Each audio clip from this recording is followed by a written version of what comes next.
меншікті және күрделі сезімдерді зерттеу.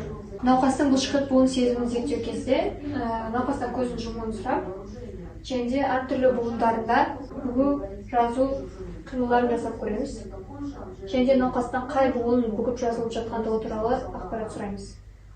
Екі жаққа қарай бұрап көреміз. Ешқандай ауырсыну сезімі жоқ па? Жоқ. Қай буында қозғалту жасап жатыр? Сол қол.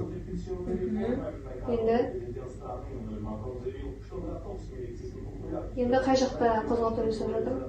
Сол қол созықтан. Енді оң қол.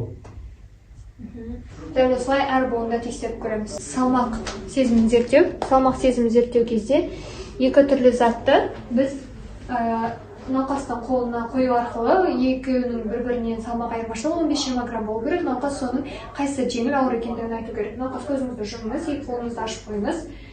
Екі затты қойдым. Қай заттың шамасы ауырырақ бір-біріне қарағанда? Оң қолындағы заттың. Дұрыс. Науқастың салмақ сезімін тексердік. Дұрыс. Қысу сезімі. Қысу сезімі кезінде біз науқасты баросизиметр деген аспапты пайдалана отырып, негізі қысып көреміз, бірақ та ол кезде бізде жоқ болғандықтан қолмен қысып көреміз. Көзіңізді жұмыңыз. Қысу қай жақта орындалып жатыр? Сол қол. Қаншалық дәрежеде? Қатты. Енді?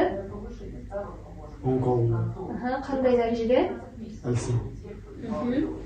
Науқастың қысу сезімін зерттедік, дұрыс сақталған. Науқастың діріл сезімін зерттеу, ол кезде біз науқастың көзін жұмғызып, оның әрбір шыңқы сүйектерінде камертон деген құрал арқылы, яғни бұл камертон емес, камертон деген құралғаны пайдалана отырып, діріл тудыртамыз.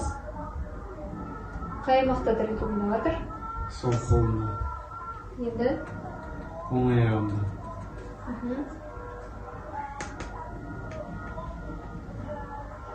Қажықта? Сол иығында. Кинестетикалық сезім тексеру. Ол кезде науқастың көзін жұмуын сұрап, біз терісін шымшу арқылы тері қатпарын алып, әртүрлі бағытта тартып көреміз. Қай жаққа қарай тартып жатырмын? Сол жақ. Енді? Оң жақ. Енді? Оң жақ. Қай жаққа қарай тартып жатырмын? Сол жақ. Енді? Жоғары.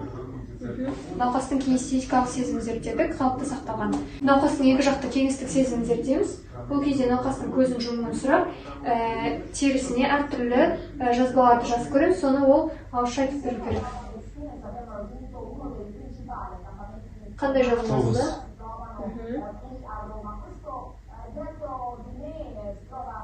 Енді? Науқастың арқасына дәл сондай сызықтар түсіріп көреміз. Сандарды жазып көреміз. 8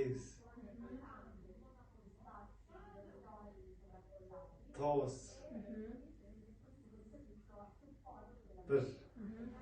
Науқастың екі жақты кеңістікті сезімін зерттедік, сақталған. Дискриминациялық сезімді зерттеу. Ол кезде біз циркульді пайдалана отырып, біз циркульді барынша ашып қоямыз. Сөйтеміз де оны бір-біріне жақындата бастаймыз. Науқас қай уақытқа дейін екі сызықты бір сызық деп елестеткенге дейін тоқтатпаймыз. Екі тіркемелер сезіп тұрсыз ба? Екеуі сезіп тұрсыз ба? Біреу. Науқаста дискриминациялық сезімі дұрыс сақталған. Енді науқасқа стереогнозды зерттеу жүргіземіз. Ол үшін науқастың көзін жұмуын сұрап, қолына заттарды береміз. Көзіңізді жұмыңыз. Қолыңызға мына затты ұстаңыз да, осы заттың сипаттаңыз. Қандай зат? Қасық. Мына затты сипаттаңыз. Фломастер. Науқастың стереогнозды сезімін зерттедік.